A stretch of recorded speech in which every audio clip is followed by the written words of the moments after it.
बीएमसीवर महायुतीचा झेंडा फडकणार असं एकनाथ शिंदे यांनी म्हटलंय। फडणवीसांपाठोपाठ एकनाथ शिंदे यांनीही हा विश्वास व्यक्त केलाय।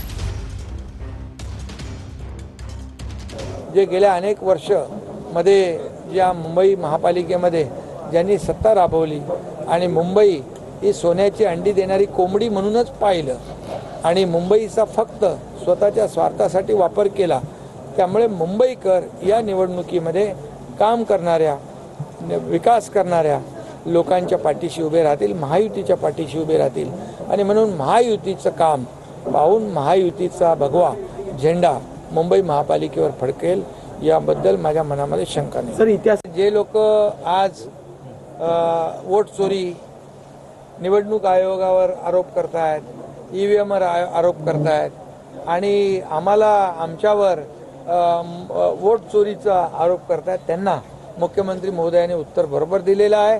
कारण कोविडमध्ये लोक मरत होते आणि काही लोक मड्याच्या टाळूवरचं लोणी खात होते। त्याचबरोबर कफन चोरी म्हणजे डेड बॉडी बॅगमध्ये देखील भ्रष्टाचार झाला आहे, मिठी नदीमध्ये देखील भ्रष्टाचार झाला आहे। हा भ्रष्टाचार लोकांना माहीत आहे।